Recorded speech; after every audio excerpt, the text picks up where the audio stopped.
What's going on, guys? It's your boy Moto MMA, aka Jason Boss, bringing you another video. First off, if you could please continue to comment, like, subscribe. I greatly appreciate it. I am this close now to 300 subscribers, so if you help me get over that mark, it would really mean a lot to me. I'd like to get over that mark this month. It'd be just truly awesome. Now, on to the topic of today's video. Yeah, I did a thing, guys. I did a thing. Now, I know, and generally, I'm supposed to always tell you guys, never give up, always keep pushing forward, make it happen no matter what, yada, yada, yada. But, guys, I'm going to be honest with you. The FZ1, though it was pretty fun because at some point or another, I actually did get into the project. I decided to take the cards off myself, which I did. Took the cards off. I cleaned it, and I needed new boots for it. And, honestly, I could have ordered them and got them in, but I just didn't feel like waiting, I guess. And I really wasn't sure that was going to be the only problem. Now, from what I'm hearing, though, I probably would have, eaten my words, because the person that I sold it to, and I did sell it, according to them, that's the only other thing they had to do. They had to put the boots on there to keep it from leaking. Because a lot of times, guys, when you get older bikes that sit for a while, those boots get cracks in them, and when they get cracks in them, it can cause leaks. According to that person, they said they replaced the boots and the carburetor was no longer leaking, and they're back up and riding, and they're enjoying every moment of it. Which, good for him, guys. Honestly, good for him. I mean, the guy.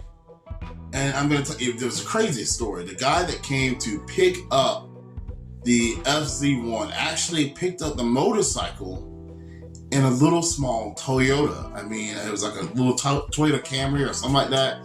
I could not believe it. When he came to my house, and just also, or not also, kind of on subject, I sold the bike for $500. I brought it for $500. Okay, now back to the story. When he came to my house, the guy, pulls up, and I'm already outside. I'm actually sitting out in my car waiting for him to get there next to where the bike was. And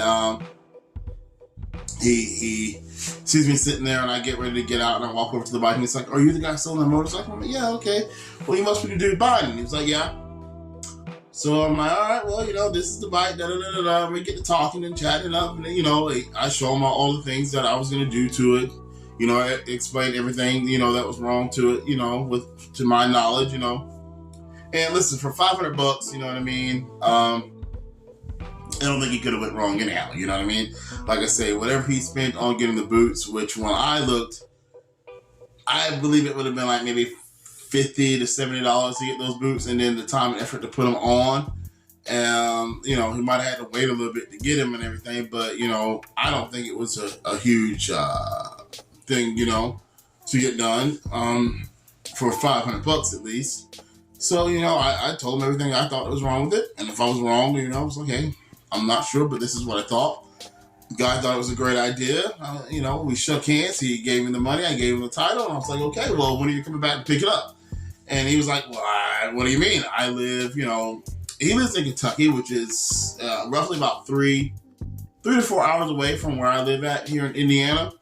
And I was like, no, I'm going to take it now. I'm like, take it now. You don't have a truck or whatever you did. You got somebody on the way. He was like, nope.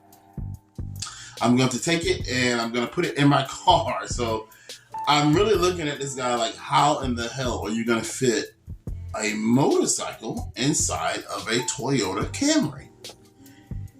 And this guy proceeds to, take this bike apart, taking out the plastics, taking out the tires, removing the forks, all kind of stuff, to get it in his car. And even then, I would say about a foot of it is like hanging out of the trunk. I helped him, put it in there or whatever, but I was like, yeah, I don't care what happens at this point. This dude will take this motorcycle apart. It is now 110% his. I am not taking this motorcycle back, because when you take something apart like that and you're not really careful, I would say, or just making sure you like arrange your parts in the right places. Like, I don't even know what's lost, what can be broken. You know, I was like, dude, this is definitely his bike. So if he gets this home and more than the carbs is messed up, I don't even want to hear it. You know, you know, I'm not like that. Normally, guys, if I sell you something, I'm gonna back it up. I'm not gonna try to sell you a lemon. If it ends up being worse, a lot of times I will work with you, you know, or just give you your money back. But if you take it completely apart, for the most part, or you have, you know, a bunch of scattered parts because you were doing the thing, you want to stick whatever I sold you into a Toyota Camry, you're not getting your money back. This is not happening. I mean, it was crazy. So I've never seen anyone do that before. And yeah, but he drove the bike back to Kentucky. Evidently, he put it back together because now I've seen the pictures of the bike now and everything, and he's riding it, you know. So that's pretty awesome. But that definitely left me without a bike. But I was always planning to get back into a bike, guys, and I have gotten back into a bike again. I will always be a cruiser boy till the day I die. Now, I went and I have a friend of mine who buys and sells motorcycles. And he had a 1983 Yamaha Maximum 750, which is a bike you will see right here. It was actually in really great shape, and he only wanted $1,000 for it. So that is currently the bike that I have. I'm a cruiser guy, you know, so it was natural for me to go back to cruisers. Plus, the price really wasn't that bad, you know. I mean, for a bike that's almost the same in age as I am, I thought that was like pretty awesome, you know, that it's up and it's running and it actually runs great. The person who did it had a lot of work done to it, restored. Now, am I going to keep the bike? I don't know. You guys know me, you know. I flip bikes all the time, you know, get one for another. And I might just keep this bike and just ride it till the wheels falls off. So, I mean, you never know. But I'm definitely loving the bike, you know. It has a pretty good amount of power, you know.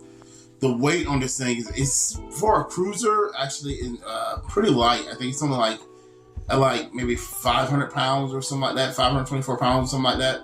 So this bike is actually pretty light for a cruiser. So it's very nimble, turns very good. It was the engine that they have in it now is kind of like the beginning era of like the sports bike engine. So, I mean, you know, this thing is actually pretty impressive. I do really love the bike. And yeah, man, I'm glad to be back on too. So, I mean, we'll see what happens, you know, as far as like what I do next or what bike you'll see me next with. But like I said, I'm actually kind of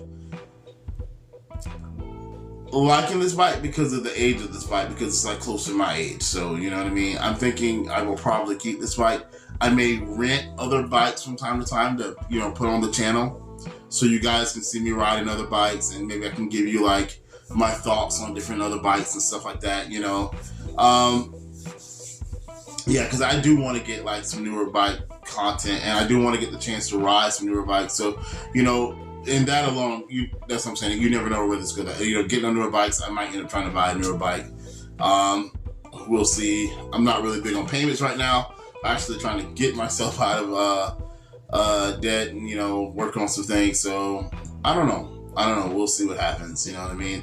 That's the one thing about the channel, man. It continues to just grow and a lot of things like that. So I'm going to, somewhere in here,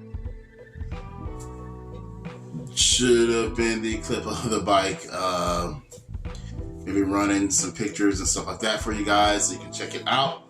I'm going to give you guys the total specs and rundown on the bike like tomorrow or the next video sometime soon here. And I'm definitely just really, really excited about this motorcycle. There's a lot of great things going and coming out here. My son has taken his very first fight. He's going to be doing a kickboxing fight, so that's really cool, you know what I mean? He actually took my old fight name, so passing down the legacy, man, that's awesome. Indiana is this close to becoming a constitutional carry state, so if you like that, that's really cool, and I'm very excited about that. It's sitting on our governor's desk now. He has, I think, 7 days now, because the bill really just got to him. We thought it got to him sooner than later, but it didn't. I don't know how it didn't till now. So he now has 7 days to decide, you know, to either veto it or sign it. You know, and if he doesn't do nothing to it, it automatically becomes law. So I guess we'll see what happens there. So yeah, a lot of cool stuff, you know, going down the line here in Indiana. If you guys could please comment, like, subscribe. I greatly appreciate all of you guys. I'm going to try to bang out more content more often and, you know, really try to make it a little bit more exciting for you guys. I swear on it, okay? Anyhow, this is your boy Moto MMA, aka Jason Ball, saying thank you guys so very much for watching. And you have a nice night. Peace. Thought I'd give you guys a little sound test. Sounds good for age.